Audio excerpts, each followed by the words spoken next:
Alors, je vais vous rappeler les principes de la conversion analogique numérique. Donc, on va supposer un signal analogique, que j'ai appelé Y de t, ça peut être une tension par exemple, hein, une tension qui va varier en fonction du temps, qui va varier d'une façon continue, hein. C'est ce qu'on appelle un signal analogique.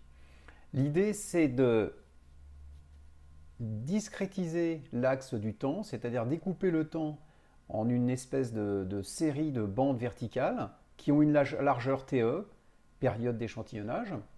Cette période d'échantillonnage, elle est bien sûr liée avec la fréquence d'échantillonnage, hein. La fréquence d'échantillonnage est égale à 1 sur TE.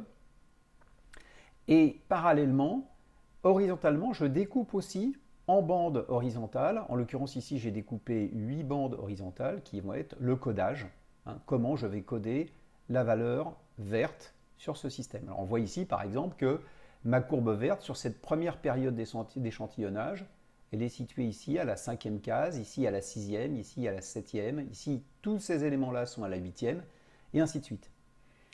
Donc ici, pourquoi j'ai mis 8 valeurs? Parce que bon, pour que ça soit relativement simple et que ça fasse peu de choses à dessiner. Et donc dans ce cas-là, on dit que le convertisseur est codé sur 3 bits. En effet, 2 puissance 3, ça me fait 8 possibilités différentes. On comprend bien que plus la fréquence d'échantillonnage est grande, plus la période d'échantillonnage est petite, donc au plus j'ai de la précision, et parallèlement, au plus j'ai de bandes horizontales, c'est-à-dire au plus mon n, mon 2 puissance n est important, au plus mon nombre de bits de codage est important, et au plus j'ai un codage important. C'est pour ça qu'on a évidemment, on code sur 8, 16, 64, 128 bits.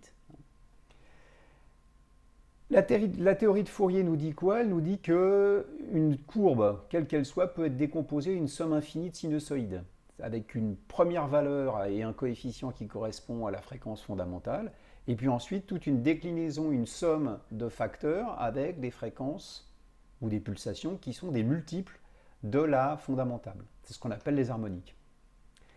Shannon a montré que la fréquence d'échantillonnage doit être strictement supérieure à 2 fois la fréquence maximum du signal. Alors, si c'est une somme infinie, c'est la dernière fréquence significative du signal. Le moyen mémotechnique pour se le rappeler, c'est l'enregistrement audio.